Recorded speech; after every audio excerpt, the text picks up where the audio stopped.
Oi gente, tudo bem com vocês? Eu espero que sim. Bom, no vídeo de hoje eu vou estar fazendo uma coisa pela primeira vez na vida, que é o seguinte: desfazer uma peça pronta. E, aliás, é uma peça que eu fiz, que eu a finalizei recentemente. Não é uma peça que eu tenho aqui há anos. Essa peça que eu tenho na mão é o Scarlet Cardigan. Ó. Aí deixa eu. O microfone ele tem um gancho pra pôr na roupa, não é à toa, né, gente? É pra você pôr na roupa e não ficar com ele na mão. Enfim, esse aqui é o Scarlet Cardigan da Petite Knit, a parte das costas e tudo mais. Ó, ele tem uns botõezinhos que é meio chatinho de pregar, mas tudo bem. Enfim, gente, se você assistiu o vídeo anterior, você sabe que eu terminei essa receita e eu não gostei dela pronta, né? Eu gostei da receita na hora que eu vi lá e tal, mas depois que ela ficou pronta, ficou muito grande, porque eu cometi uma série de erros, né? Eu resolvi fazer ela um tamanho maior do que realmente é o meu, e eu usei uma agulha maior do que a receita recomenda. Mas a agulha foi sem querer, né? E aí ele ficou grande demais, eu não gostei da maneira como ele caiu no meu corpo. E olha que eu gosto de peças grandes, né? Oversize e tudo mais. Mas infelizmente essa daqui não foi o caso de eu ter gostado, então eu resolvi desfazer a peça. E agora eu vou reutilizar o fio dessa peça para fazer o Jilly Jumper da Anne Wenzel. Se você não conhece a Anne Wenzel, essa daqui é a mulher. E o Jilly Jumper é esse daqui. A maioria das receitas da Anne Wenzel, eu acho todas, ou a maioria delas muito bonitas, uma ou outra que eu fico tipo, Mona, pra que você fez isso, sabe? Mas a maioria eu acho bem bonito, só que a maioria são peças trabalhadas. O que isso quer dizer? Não é peça de ponto malha e acabou, sabe? São peças ou com muitas tranças, uma repetição de tranças muito grande, ou então com color working, ou então com uma montagem muito diferenciada, enfim. E vai ser a minha primeira receita da Anne Wenzel. Então, eu estou empolgado para fazer o Jilly Jumper. E o Jilly Jumper foi uma das únicas que ela tem que são mais simples, sabe? Que é só ponto malha mesmo e tudo mais. Eu gostei, vou deixar mais fotos passando aqui. Eu gostei que ela tem a parte das costas um pouco maior do que a parte da frente. Eu gostei desse acabamento que tem uma barra no pescoço, mas ele tem uma pontinha enrolada e nas mangas também tem esse acabamento. Enfim, eu adorei vários dos detalhes que ele tem.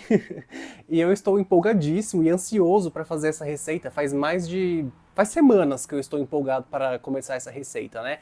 E eu terminei a última peça de tricô há 3 dias atrás, que foi uma quarta-feira, e eu tava enrolando, e aí eu tava esperando chegar o final de semana pra conseguir gravar tudo que eu tinha que gravar, inclusive o vídeo anterior, que é o vídeo onde eu falo tudo que eu tricotei no ano de 2025, porque eu só ia poder começar a gravar esse, do Jilly Jumper, depois que eu tivesse gravado aquele, porque eu tinha que mostrar a peça inteira, né? Porque agora eu vou mostrar pra vocês eu destruindo a peça. Brincadeira, destruindo não, né? Parece até que eu vou colocar no fogo. Eu vou desfazer a peça aqui ao vivo com vocês. Algo me diz que isso vai dar trabalho, tá? Só o desfazer a peça já vai dar muito trabalho. Eu tô assim com as mãos me coçando, porque eu tô há 3 dias sem tricotar, você acredita? E eu tricoto todos os dias, eu adoro tricotar. Tô há 3 dias sem tricotar, eu tô todo me tremendo aqui de abstinência. Então eu vou começar, vamos começar pelo básico, né? De repente eu vou começar aqui arrancando esses botões.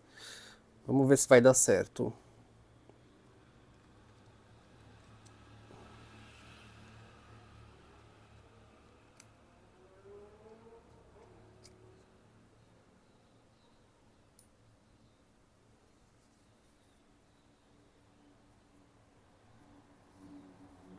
Eu também nunca fiz uma receita com fio reaproveitado. Eu tô com medo da receita não ficar bem lisinha, sabe? Mas as pessoas que fizeram falaram que não fica, né? Eu acho que depende do fio, depende do material, depende de muitos fatores, mas...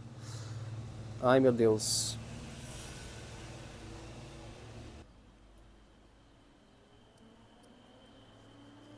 Olha, eu vou te dizer uma coisa, desfazer uma peça é a prova viva de que todos esses nós que você dá na hora da finalização, eles realmente funcionam. Você fica dando, pelo menos eu faço isso, né? Eu dou vários nós, assim, com medo da peça soltar. Tranquilo, gente, não vai soltar, porque intencionalmente tentando arrancar o negócio aqui eu já não tô conseguindo, imagina sem querer, como é que vai sair o negócio desse? Isso me faz pensar que a gente sempre testa as peças esperando que elas fiquem boas e que a gente não precise desfazê-las, né, futuramente. Mas agora, faz 3 minutos aqui que eu comecei a desfazer a peça e olha que eu nem comecei a desmanchar, eu tô só arrancando os botões, eu já tô achando difícil aqui. Já estou... Ai... Não vou dizer arrependido, né? Na verdade, eu tava ansioso para esse momento de começar a desfazer a peça, porque vai ser a primeira peça que eu desfaço também, né? Mas eu gostaria que isso aqui fosse um pouquinho mais fácil. Não que seja difícil, mas é trabalhoso. Realmente é. Eu tava com medo de ser trabalhoso, ó, não demorou nem 5 minutos, já constatei que é. Bom, arranquei aqui os 4 botões, né? Tá aqui. Eu vou guardá-los porque o próximo Scarlet Cardigan que eu fizer, porque sim, eu vou querer fazer outro. Só não sei se vai ser preto. Provavelmente sim, porque eu quero um cardigan preto. Seria esse se tivesse dado certo, né?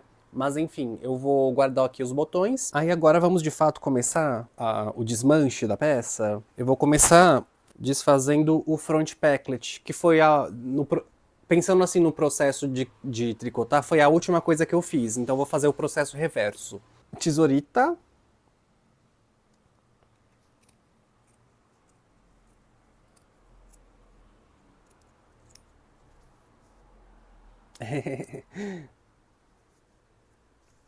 Como a finalização desse front packlet foi um arremate italiano, é muito difícil você desfazer arremate italiano, gente. E além disso, é muito difícil você achar qual que é a ponta, porque como você passou a tesoura, todos os fios foram cortados, né? Então você tem que ficar tirando os fiapinhos até achar qual que é a ponta definitiva que você vai puxar e aí ela vai desfazer o trabalho inteiro. Acabei de me dar conta de uma coisa. Talvez não seja possível puxar o fio e desfazer o front packlet, porque na emenda do front packlet com a peça, a gente tem arremate. E arremate... Não, não é possível. Gente, isso vai dar um trabalho.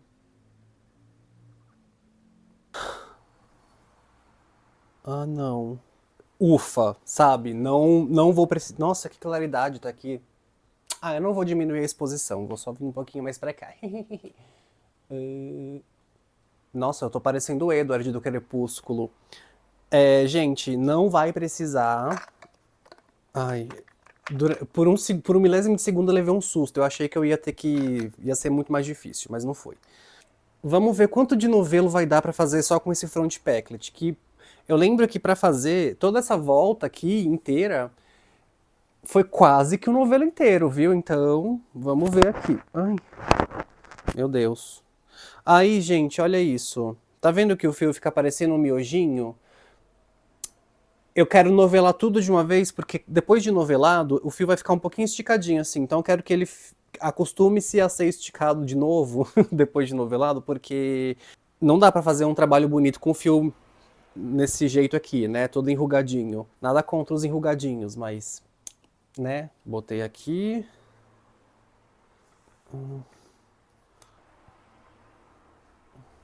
Então vamos lá.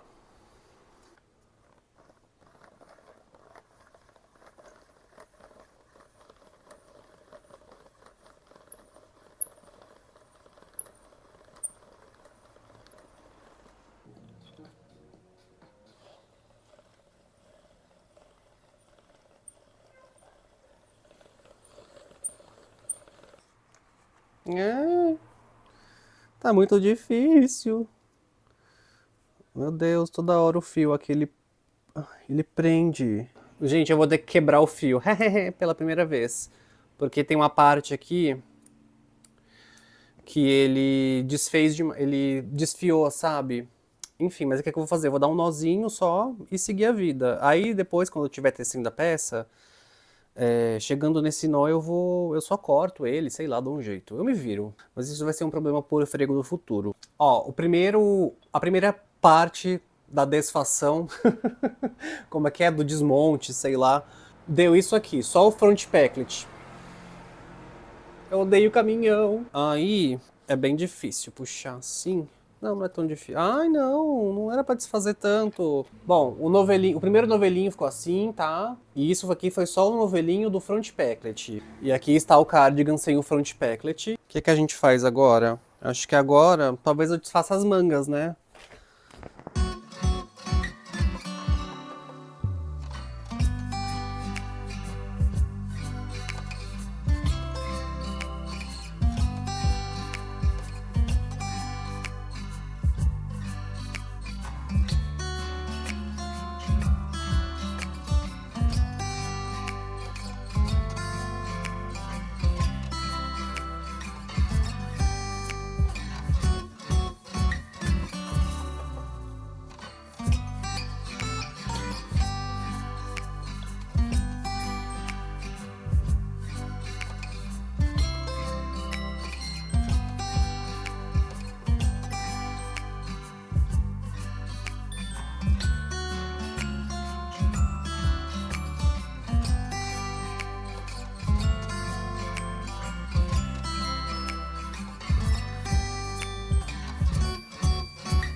Gente, olha o tanto de fiapinho que solta na hora de desfazer o arremate italiano. Realmente, gente, é um arremate bonito e tudo mais, mas assim, boa sorte se você precisar desfazer o arremate italiano, no caso, né?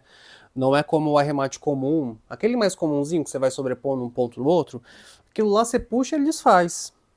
O italiano não, você tem que cortar o fio e é isso, é babado. Enfim, né? Eu acho que. Olha, ele sai muito negocinho.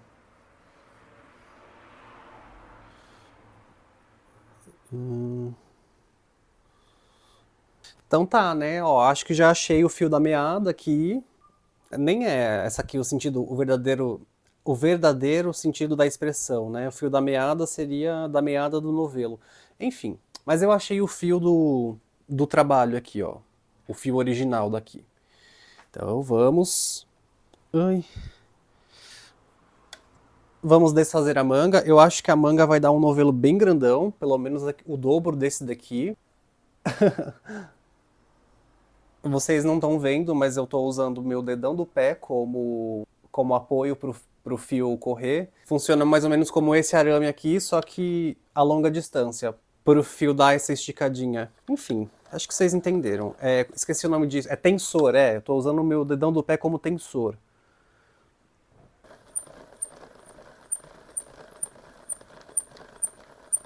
Agora eu tô bem na área do que o sol resolveu dar as caras.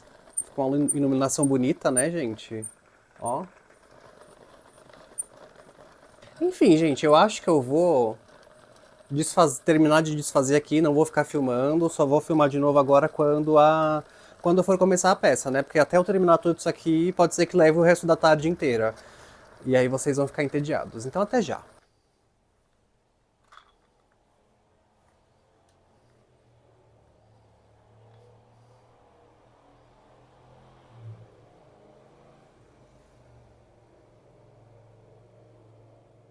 Gente, vamos lá. Eu não ia mais gravar hoje, mas aconteceu uma coisa que eu achei importante gravar e registrar o momento, né? Tá vendo isso aqui no meu pescoço? Isso daqui é o início da blusa, né? Que é o seguinte, a Anne Wenzel pede pra gente, numa agulha de 3,5 mm, colocar 88 pontos na agulha. Eu achei isso um pouco, né? Ainda mais para uma agulha fina. Aí eu falei, eu falei não, pensei, né? Ok, vou confiar. Mas eu jurei que ia ficar muito estreito. E na verdade, assim, não é que não tá estreito, tá super estreito, mas é que eu achei que não ia passar minha cabeça de maneira alguma. Passou com dificuldade. Eu não sei se a receita é para ser assim, ou se a Anne Wenzel tem um problema com gente de cabeça grande. Porque assim, eu já vi uma outra menina aqui no YouTube, brasileira inclusive, que fez uma receita da Anne Wenzel e ela reclamou, era outra receita, tá? E ela reclamou que a gola ficou muito apertada e que era muito difícil passar a cabeça. Aí eu fiquei pensando, será que isso é um problema das receitas da Anne Wenzel? De ter a gola muito estreita e esse problema de passar a cabeça? Pode ser que sim, pode ser que ela seja cabeçudofóbica. Mas aí, gente, enfim, eu estou com esse negócio no pescoço, né? Aqui. Isso significa que minha cabeça passou. A Invincible pede pra gente colocar esses 88 pontos na agulha, então, né? E tecer 6 carreiras de ponto meia, só isso. Ponto meia, circular. Depois disso aqui vem a barra. E são essas 6 carreiras no ponto meia que dá aquela enroladinha na ponta, aqui ó, tá vendo? Lembra disso? O charme do suéter são apenas 6 carreiras em ponto meia antes de fazer a barra. Achei chique. Numa agulha mais fina, né? Porque aí agora eu vou trocar para agulha 4,5 e fazer a barra um por um. Eu preferi testar para saber se minha cabeça ia passar nessa circunferência antes de continuar, porque vai que eu faço o negócio inteiro e depois vou passar minha cabeça e ela não entra. Seria uma tragédia, né? Gente, eu tô meio bravo, que é o seguinte, eu acabei de tricotar 21 carreiras, né, como pede a receita, só que aí, olha só a importância de você ler a receita com bastante atenção. A receita diz para você tricotar ponto torcido. É que ela diz isso com uma sigla, uma pequena sigla que eu ignorei, que é TBL. Through the Back Loop, que significa tricotar pelo anel de trás, pela... Loop é o que mesmo? Como é que é? É a curva do ponto. Aí é pra você pegar a perninha de trás, não a da frente. Eu ignorei essa sigla e eu tricotei uma barra 1x1 normal. E é pra ser a barra 1x1 torcida. Então, meus queridos, prestem bem atenção, senão vocês vão ter que desfazer e eu vou ter que desfazer isso daqui. Yupi, estou super animado para desfazer a peça que eu acabei de fazer e que eu acabei de levar quase 1 hora. Quase 1 hora não, na verdade, quase 2 horas.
Gente, é o seguinte, eu já tricotei grande parte da peça, né? Ah, e aí assim, a maior parte dessa introdução que eu fiz até então, eu filmei no domingo. Na segunda, eu não filmei nada, porque como eu falei, como eu deixei aqui alguns takes explicando sobre isso rapidamente, o que aconteceu? Eu tricotei... Ai, meu Deus.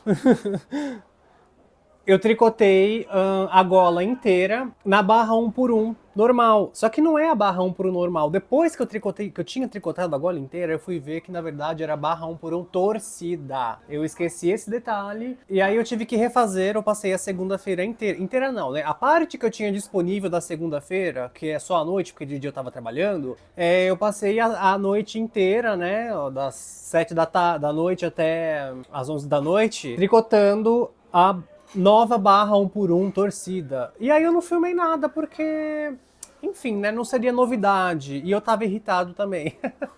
E assim, outra coisa, essa barra 1x1 torcida, ela demora demais, demais, demais mesmo. E, mano, a feira, hoje é quarta, né, a propósito. Como vocês já sabem, de quarta-feira tem feira na minha rua. Neste momento eles estão desmontando a feira, eles já estão estressadíssimos, né, de ter que lidar com o público a manhã inteira. E aí, gente, isso aqui é melhor que Big Brother, mas não quando eu estou gravando. Quando eu estou gravando eu gostaria que tivesse silêncio. Mas, quando eu não estou gravando, eu adoro. Eu boto meu computador ali bem pertinho da janela, fico assim trabalhando e só... só observando a briga na rua acontecer, né? E aí foi isso, né? Não filmei na segunda, filmei só uns cortezinhos ontem, porque até então não tinha nada demais aqui. E aí hoje é quarta, né? Como eu já tricotei um pouco mais do que só a gola, deixa eu mostrar pra vocês mais de perto. Eu acho que eu já consigo trazer pra vocês algumas atualizações e algumas considerações sobre a receita também, né? A primeira consideração como eu tô muito acostumada a fazer receita da Petite Knit, gente, a Petite Knit é uma mãe. Isso daqui tá ligado? Nossa, agora que eu percebi que eu gravei tudo isso daqui até agora sem o abafador de ruído. Espero que a briga aqui da rua não tenha ficado tão alta assim no microfone. Mas enfim, voltando. A Petit Nietzsche era uma mãe, né, no sentido de escrever receita, porque ela escreve muito bem, tá? Há quem diga que não entende as receitas dela. É, se você não entender a receita da Petit Nietzsche, você não vai entender nenhuma, desculpa, porque ela é a pessoa, até das que eu conheço, né, das que eu já fiz receita, a que melhor escreve. Eu fiz a Midori Hirose também, ela não escreve ruim. Mas a Petit Nietzsche, ela detalha cada passo, literalmente cada passo. Se for preciso, ela vai detalhar cada ponto que você tem que dar. A Anne Wenzel, não. Eu não sei qual que é a formação. Ah, não, eu sei, sim. A formação acadêmica dela é alguma coisa de moda. Ela trabalhou muitos anos, antes de ser knitwear designer, ela era uma consultora de moda para a indústria de tecelagem lá na Dinamarca. Se eu não me engano, é isso, tá? É o que tá lá no site dela, pelo menos. Mas ela escreve como se ela fosse uma engenheira. Tipo, a maneira que ela escreve é muito lógica. E eu não sou uma pessoa lógica. Enfim, não é que ela escreve ruim ou errado, mas o raciocínio dela é diferente, sabe? Pra mim é ruim, assim. Aí vai do raciocínio de cada um, da mentalidade de cada um, né? Pra mim, não é meio ruim. Se você é uma pessoa de raciocínio lógico, pode ser que pra você não seja tão ruim assim, né? Então, porque ela pede pra você colocar 4 marcadores, porque isso daqui é uma peça raglan, né? Aí de repente, geralmente um raglan normal, você tem uma quantidade de pontos na frente, uma do atrás e uma em cada lado do braço. E são quantidades que tem lógica, sabe? 15 de um lado, 15 do outro, 20 na frente e 25 atrás. Só um exemplo, tá? Nessa receita, quando eu vi, gente, cada quadrante do marcador tinha uma quantidade de pontos diferentes. E é isso mesmo, eu achei que eu estava errado. Eu tive que parar a receita, pegar meu tablet, desenhar ponto por ponto e fazer desenhando lá as carreiras com aumentos e tudo mais para saber se o que eu estava fazendo estava certo. E realmente estava. Eu não confiei na mulher. Mas é bom eu não ter confiado nela, porque às vezes a gente acha que tá fazendo certo e tá fazendo errado, né? Só percebe o erro quando termina, e aí é ruim, porque tem que desfazer e tudo mais, né? Tipo essa primeira parte da receita. Mas aí foi uma tolice minha, não foi nem que eu confiei. Foi outra questão, né? Mas enfim, é isso. A receita, até então, tirando o fato de você ter que entender a escrita da Anne Wenzel, a receita não é difícil. O tricotar aqui não tem nada demais, nada de muito inovador. Essa receita, ela é bonita mais pela composição das técnicas do que por uma técnica diferenciada, inovadora e sofisticada. Não tem nada de sofisticado e inovador aqui, né? São técnicas super simples, só que ela conseguiu uni-las de uma maneira que o resultado final da peça, a composição como um todo, ficou muito bonita, né? Essa barra aqui, ó, que é muito simples de fazer, a barra 1 por 1 torcida, né? É muito simples de fazer, porém eu nunca pensei em fazer, entendeu? E vai ter ela de novo aqui nos punhos. O raglan dela é super baixo, pelo que eu tava vendo lá nas fotos. Eu faço uns raglans onde ele termina aqui, né, mais ou menos. O dela vai terminar super embaixo, se eu não me engano. Enfim, aí eu vou atualizando pra vocês, né? Mas por enquanto é isso.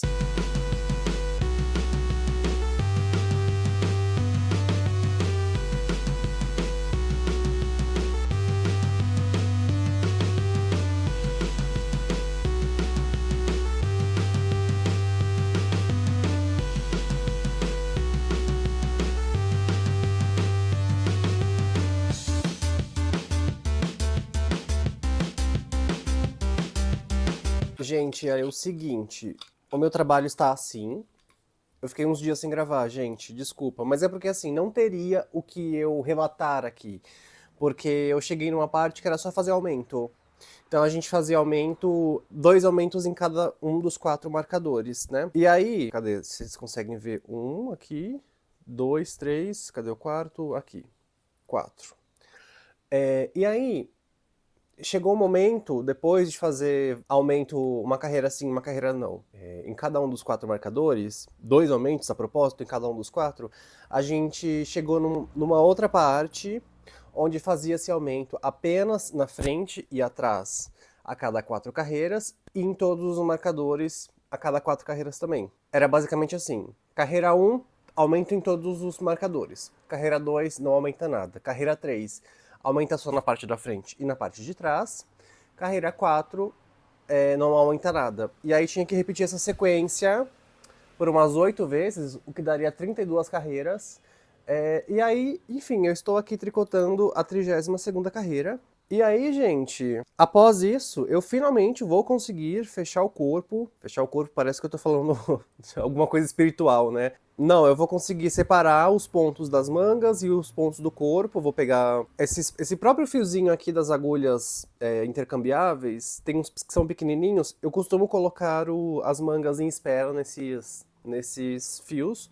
E eu fecho com os fechozinhos que vem no kitzinho de agulha, né? Então eu vou fazer isso e aí eu vou começar a tricotar o corpo. E aí tricotar o corpo também não tem muitas novidades, é só ponto meia de maneira circular por 52 centímetros. 52 não, né? Na verdade tem que ter 52 daqui até o fim.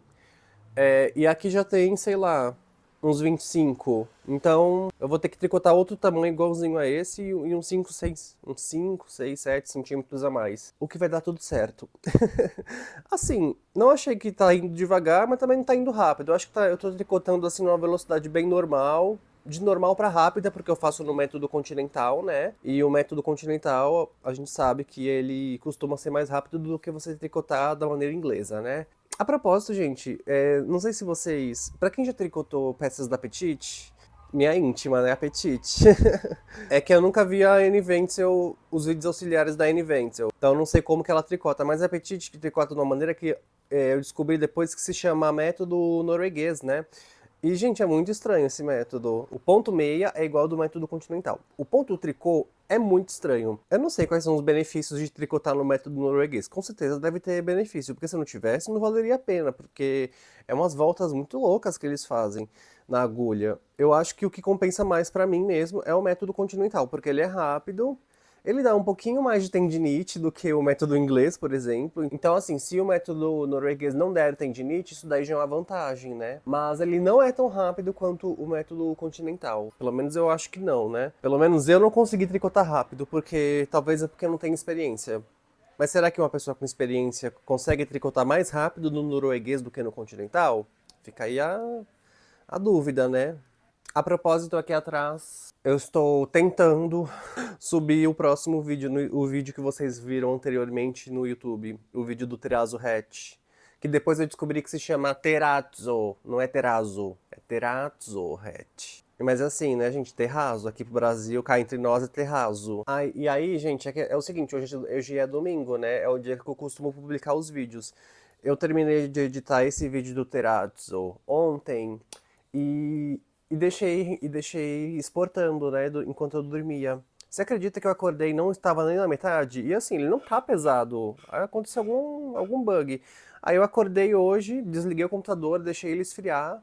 Aí liguei de novo e tô tentando exportar de novo. Eu quero que exporte hoje, né? Geralmente assim, demora de 1 a 2 horas para exportar um vídeo de meia hora. Esse daqui eu não sei por que tá demorando tanto. Vou tricotando aqui e daqui a pouco eu trago mais atualizações para vocês. Oi de novo, gente, tudo bem? Eu espero que o áudio do microfone esteja captando muito bem essa cena. E, infelizmente, trago a notícia que estamos nos aproximando do final do vídeo sem a peça estar 100% concluída. Porque realmente, gente, não dá. No intervalo de uma semana, eu terminar uma peça inteira da proporção de um suéter, por exemplo, né? Se for assim, uma touquinha, eu consigo. Agora, um cachecol... Deixa eu fechar minha janela porque tá muito barulho e esse microfone, a captação de áudio dele é um pouco diferente, então peraí. Mas deixa eu falar uma coisa antes de falar sobre a peça. Eu queria falar sobre leituras, né? Esse canal, o intuito dele inicialmente seria falar de hobbies de um modo geral, né? Porque eu sou uma pessoa que tenho muitos hobbies e inclusive eu quero até fazer um vídeo futuramente falando apenas sobre hobbies. Mas sim, eu tenho muitos hobbies, acabou que coincidiu que a maioria dos vídeos que eu falo aqui é sobre tricô, porque eu acredito que é o meu hobby principal, né, digamos assim, é o que eu mais executo, enfim, né? Mas eu leio todos os dias também. O desenho é um hobby para mim foi muito significativo durante um período da minha vida, mas hoje em dia confesso que eu desenho bem menos do que eu já desenhei anteriormente, mas ainda assim o desenho é um hobby para mim. Se der certo, com o passar do tempo e com o desenvolver e o desenrolar da minha vivência como ser humano neste planeta, pode ser que eu mude, sim, um pouco do foco dos meus hobbies e tudo mais, e traga pra vocês vídeos de desenhos também, enfim, mas não é o objetivo neste momento da minha vida, tá? Mas eu queria falar de leitura, só um pequeno hiato neste vídeo.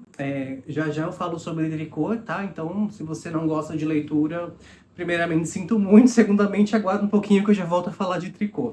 Eu tava lendo esse livro aqui da Carla Madeira, que se chama Véspera, né? Eu já tinha lido da Carla Madeira o Tudo é Rio, e assim, eu gostei do Tudo é Rio, gostei do Véspera. Existe uma crítica muito grande dentro da comunidade literária brasileira a respeito da Carla Madeira, que falam que ela não é literatura, tanana, tanana. Gente, de fato, não é literatura. Isso não significa que o livro não seja válido de ser lido. Ele é um livro muito bom, eu gostei. Quem tem o senso literário muito apurado, realmente não vai gostar, porque aí tá acostumado com leituras muito diferenciadas e sofisticadas e tudo mais. Mas para o público geral, que não estuda literatura, ou seja, a maioria das pessoas do mundo, eu acho que o público geral vai ler e vai gostar de Carla Madeira, tá?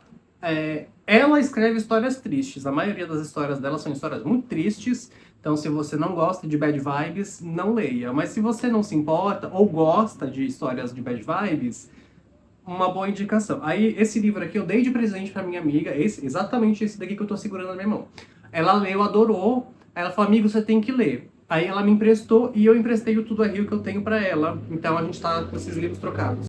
Ela já terminou Tudo é Rio e eu terminei o Véspera e gostei, ambos gostamos dos dois, tá? Leitura válida. Assim, não é excepcional, de fato não é excepcional, tá?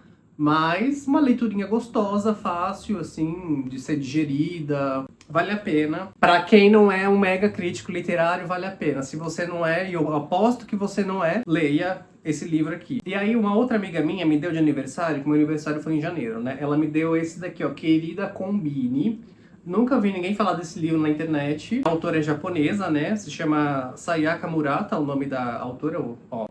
E aí, esse livro conta a história de uma trabalhadora de uma combine no Japão, né? Eu vou dar só uma pequena sinopse, assim, né? E o porquê que eu tô gostando do livro. Eu tô quase na metade. Olha aqui onde tá o marca-páginas. E aí, mesmo não tendo terminado ainda, eu li esse tantinho assim, sei lá, esse tantinho assim não, tipo, li quase metade do livro em um único dia, porque realmente a leitura dele é muito gostosa, e ele é um livro pequenininho também, né? E eu gostei eu gostei da ambientação, porque a maior parte da história inteira se passa dentro de uma combine, não no mesmo período, se passa ao longo dos tempos, assim, dos anos e tal, né? E o livro, ele é narrado em primeira pessoa por uma personagem, que é a... Esqueci o nome dela. Keiko Furukura é o nome da protagonista, né? Todo o livro é narrado em primeira pessoa e a Keiko, ela é uma pessoa que se coloca como alguém desajustada na sociedade. Ela sabe que as pessoas olham pra ela e a veem como uma pessoa desajustada. Então eu acho muito engraçado que nesse livro a Keiko, ela fica observando as pessoas em volta dela, as pessoas ditas normais. Ela observa como que essas pessoas agem pra ela agir igual, pra ela não ser vista como uma desajustada. Eu acho, gente, para pessoas que são introspectivas e em algum momento da vida já foram classificadas como desajustadas, isso aqui toca tão profundamente na gente, sabe? Eu tô gostando, eu vou continuar lendo, talvez no próximo vlog eu já tenha terminado e já esteja com outra leitura. Então, é a primeira vez eu acho que tô falando de livro aqui nos meus vlogs, mas eu espero que isso aconteça com mais frequência. Então, peraí, eu falei que eu ia dar uma sinopse do livro e eu só falei de um ponto do livro, que é a Keiko se colocar como uma pessoa desajustada, né? Mas a sinopse, basicamente, é uma moça que ela começa a trabalhar numa combine. Ela começa a trabalhar nessa combine quando ela se forma na faculdade, com tipo 20 anos, assim, mais ou menos, 20 e pouquinhos. E ela trabalha nessa combine, na mesmíssima combine, até os dias atuais, né, da história, que ela tem tipo uns 40 e poucos anos nos dias atuais da história. E todo mundo fica perguntando pra ela, assim, ai, por que que você ainda trabalha nesse lugar? Você é formada em faculdade, não sei o que, não sei o que lá. E ela fica e ela responde basicamente, tipo, eu gosto. Gente, essa resposta é incrível, porque, tipo assim, isso para várias situações, né, da nossa vida, às vezes as pessoas não entendem o porquê que a gente tomou uma decisão que pra gente faz sentido, pra eles não.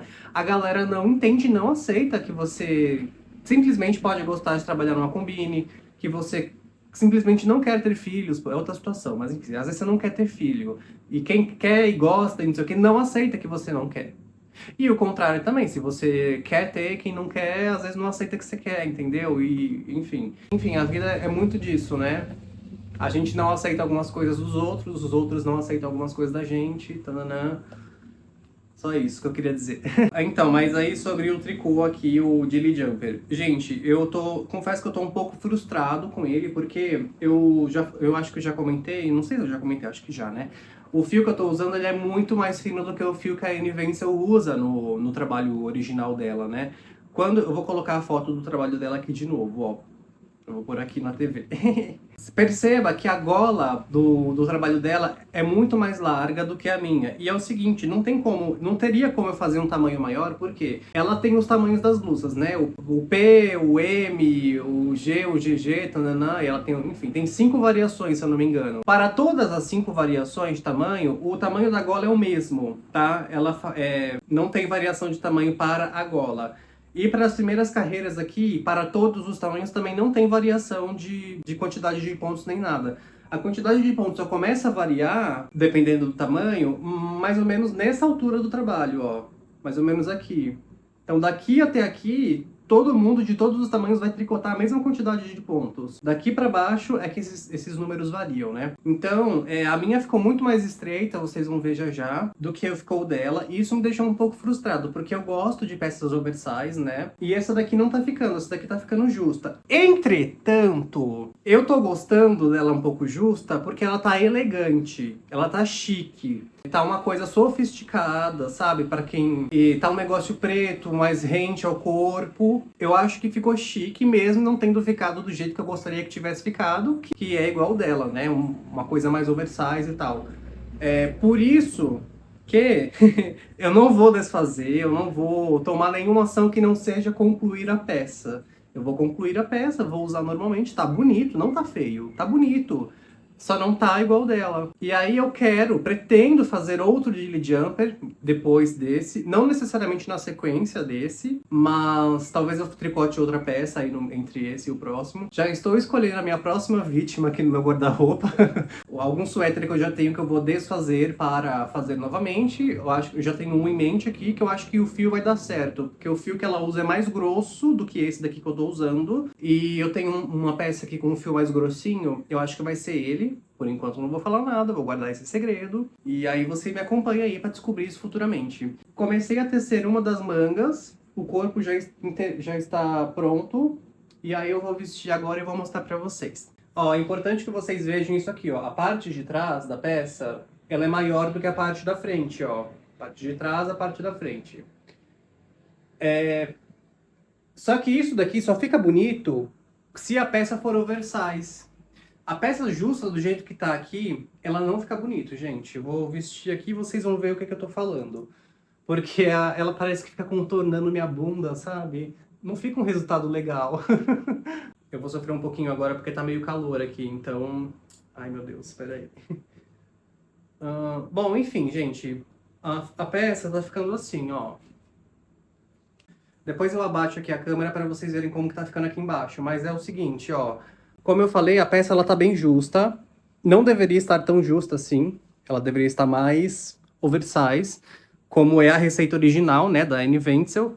Mas tá ficando bonitinho, ó. A gola tá bem justinha. E o raglan é bem bonito, o raglan da peça, ó. Ó, de perfil também, ó, a peça fica super bonita. Dá pra ver, ó.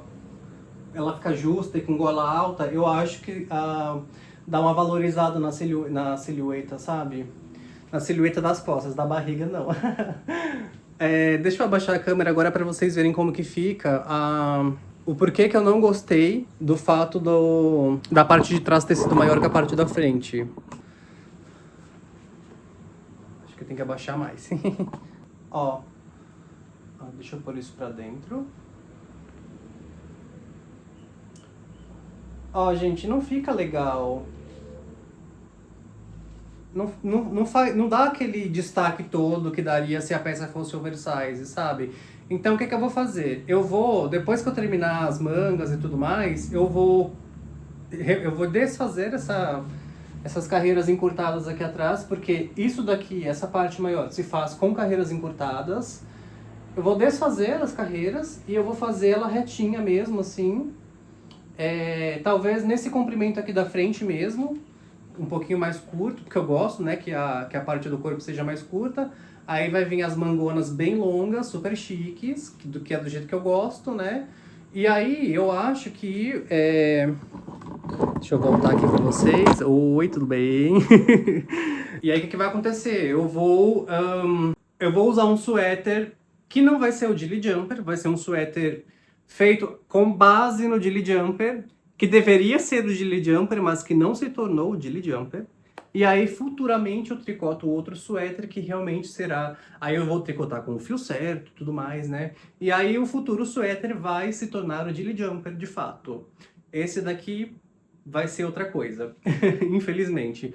Mas que bom, né? Porque aí pelo menos eu vou ter 2 suéteres diferentes com a mesma receita. E aí, gente, o vídeo de hoje é isso. Eu vou finalizar as mangas em outro vlog, porque não dá pra, num vlog de uma semana, fazer um suéter inteiro, como eu já falei, né? Espero que vocês não se importem com isso. Eu já fiz isso outras vezes aqui no canal, né? De fazer 2 vlogs pra uma única peça. Eu acho que é até legal. E então, no próximo vlog, provavelmente vocês verão a peça pronta. Espero que vocês tenham gostado deste vlog. Comentem aí o que vocês gostaram, o que vocês acharam. Comentem tudo o que vocês acharem necessário comentar, comentem. Não esqueçam o like, não esqueçam de me seguir em todas as redes sociais. Meu arroba é Frego para todas elas.